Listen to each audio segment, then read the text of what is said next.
दोस्तों, हमारे देश ने एक से बढ़कर एक धुरंधरों को जन्मा है, जिनमें मिल्खा सिंह और मेजर ध्यानचंद जैसे लोग थे। पर इसके उलट कुछ ऐसे लोगों ने भी इस देश पर जन्म लिया है जिनके कारनामे सुनते ही इंसानों के रोंगटे कांप उठते हैं। जिनमें से कुछ वीरप्पन और डाकू गब्बर सिंह जैसे लोग थे। वीरप्पन पर एक डिटेल्ड वीडियो हम बना चुके हैं, जिसका लिंक डिस्क्रिप्शन बॉक्स पर दिया गया है। लिंक क्लिक कर आप पूरी वीडियो देख सकते हैं। आज हम जानेंगे डाकू गब्बर सिंह की दहशत और खौफ के बारे में। साथ ही साथ इस इंसान के कुछ ऐसे कारनामों के बारे में जानेंगे जिसके सामने वीरप्पन और दूसरे डाकू काफी बौने नजर आते हैं। हमेशा की तरह आपको कुछ ऐसे दबे राज और रहस्यों के बारे में बताएंगे जिसे जानकर आपकी नॉलेज ही बढ़ेगी। लेकिन इससे पहले अगर आप हमारे चैनल पर पहली बार आए हैं तो वीडियो को लाइक और चैनल को सब्सक्राइब जरूर कर लें, ताकि आने वाले नए इंटरेस्टिंग वीडियोस के साथ आप जुड़ सकें। दोस्तों, 1975 में रिलीज की गई मूवी शोले के बारे में शायद ही ऐसा कोई इंसान हो जिसने इसे टीवी पर ना देखा हो। इस मूवी के कुछ मुख्य किरदारों में से एक विलन भी है जिसका नाम गब्बर सिंह है, और आज तक शायद ही ऐसा कोई विलन हो जिसने अपने जीवन में सिर्फ एक रोल से ही हिंदी सिनेमा के पर्दों पर आग लगा दी हो। बता दें कि शोले फिल्म की कहानी भले ही काल्पनिक हो, लेकिन इसमें दिखाए जाने वाले विलन डाकू गब्बर सिंह एक असली किरदार से प्रेरित है। असल जिंदगी में डाकू गब्बर सिंह चंबल के बीहड़ों में राज करता था। दोस्तों, ये वही चंबल है जहां पान सिंह तोमर ने भी बागी बनकर अपनी जिंदगी बिताई थी। डाकू गब्बर सिंह का नाम असल जिंदगी में गबरा था और इसे लोग गबरा कहकर ही बुलाते थे। गब्बर का जन्म सन 1926 में भिंड के दांग नाम के एक गांव में हुई थी। गब्बर का जन्म काफी गरीब परिवार में हुआ था और गब्बर के पिता के पास काफी छोटी सी जमीन थी, जिस पर खेती कर काफी मुश्किलों से अपने परिवार का पालन पोषण किया करते थे। एक दिन किसी कारण गांव के लोगों के द्वारा उस जमीन पर विवाद खड़ा कर दिया गया। बात गांव के पंचों तक गई और पंचायत ने गब्बर सिंह की जमीन सीज कर ली। इस फैसले के बाद गब्बर के पूरे परिवार का जीना हराम हो गया। ना उनके पास खाने को खाना और ना ही खेती को जमीन बची। इस घटना के कारण गब्बर काफी परेशान रहने लगा था। कद और काठी काफी ऊंची रहने के कारण लोग गब्बर से नहीं उलझते थे और इसी बात का गब्बर ने फायदा उठाना शुरू किया। गब्बर ने अपने जैसे कुछ साथियों के साथ मिलकर अब छोटी मोटी लूटपाट शुरू कर दी, जिससे आसपास के जंगल वाले रास्तों पर काफी खौफ मंडराने लगा। ऐसे ही दिन बीतते चले गए और एक दिन लूटपाट के दौरान गब्बर ने कुछ लोगों का कत्ल कर दिया। जब मामला पुलिस तक पहुंची तब गब्बर की खोज काफी तेज रफ्तार से की जाने लगी। गब्बर को इस बात का अंदाजा लग चुका था कि इस बार वो पुलिस से नहीं बच सकता और उसने सीधा अपना रुख चंबल की ओर किया। गब्बर बिल्कुल अकेला चंबल के बीहड़ों में भटका ही जा रहा था। तभी उसकी मुलाकात वहाँ कुछ गुज्जर गैंग के लोगों से हुई और उसने उस गैंग को तुरंत ज्वाइन कर लिया।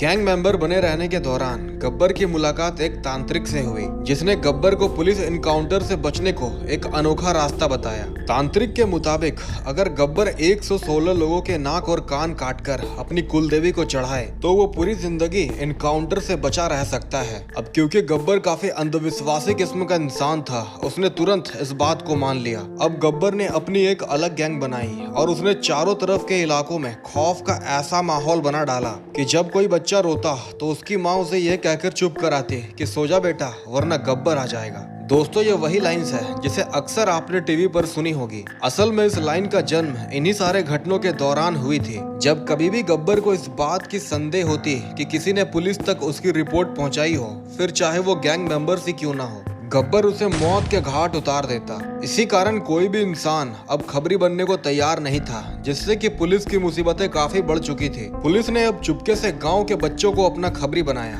जब इस बात की भनक डाकू गब्बर सिंह तक पहुंची तो उसने फौरन उस गांव पर जाकर 21 बच्चों को गोली मारकर उनकी हत्या कर दी। अगली सुबह पूरे इलाके में कोहराम सी मच गई। बात इतनी बड़ी थी कि सीएम से लेकर पीएम पंडित नेहरू तक बात पहुंच गई।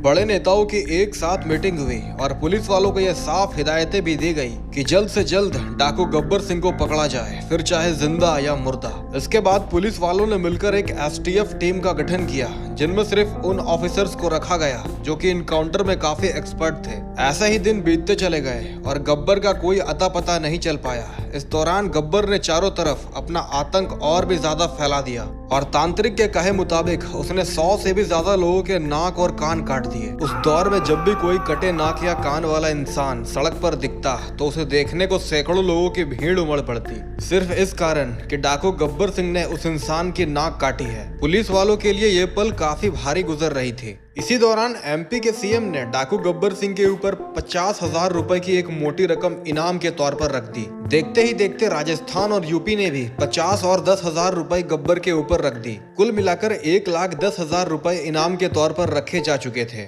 दोस्तों 1,10,000 रुपए उस दौर में इतने होते थे कि आप एक फॉर्च्यूनर कार पर आराम से घूम सकते हैं, बल्कि इससे ज्यादा ही। लेकिन खौफ का आलम कुछ ऐसा था कि लोग यह जोखिम उठाने को तैयार नहीं थे। एक बार भिंड के एक घर पर आग लग गई और परिवार के सारे लोग बाहर आ गए, पर एक छोटा बच्चा अंदर ही फंसा रह गया। तभी पुलिस के एक बड़े ऑफिसर ने अपनी जान की बाजी लगाकर उस बच्चे को बचाया। तभी उस बच्चे के पिता ने पुलिस से यह वादा किया कि जब भी गब्बर सिंह इस इलाके से होकर गुजरेगा तब वो पुलिस को इस बात की जानकारी देगा। कुछ समय के बाद उस आदमी को इस बात की जानकारी मिली कि गब्बर सिंह 13 नवंबर 1959 के दिन हाईवे क्रॉस करने वाला है। उस इंसान ने तुरंत इस बात की जानकारी पुलिस को दी और पुलिस वाले इस हाईवे के आसपास छुप गए। जैसे ही गब्बर हाईवे क्रॉस कर रहा था, चारों तरफ से इनकाउंटर स्टार्ट हो गई। आसपास के लोग इस इनकाउंटर को देखने को ऊंचे जगहों पर चढ़ गए। काफी देर गोलियां चलाने के बाद पुलिस वालों ने गब्बर की ओर 2 ग्रेनेड फेंके, जिसमें से एक बिल्कुल गब्बर के पास जाकर फटा और उसका जबड़ा बुरी तरह से टूट गया। ऐसे ही एक के बाद एक गब्बर के 9 साथियों की मौत हो गई। उस दिन आसपास के गांवों में काफी पटाखे छोड़े गए, क्योंकि पूरा इलाका अब गब्बर के दहशत से मुक्त हो चुका था। तो दोस्तों ये थी एक खूंखार डाकू गब्बर सिंह के डरा देने वाले कारनामे से लेकर उस अंजाम तक, जिसका असर हर एक अपराधी के साथ होता है। आशा करता हूँ आपको वीडियो अच्छी लगी होगी। आने वाले वक्त में ऐसा ही इंटरेस्टिंग और मिस्टीरियस वीडियोस देखने के लिए वीडियो को लाइक करें और चैनल को सब्सक्राइब। Thank you.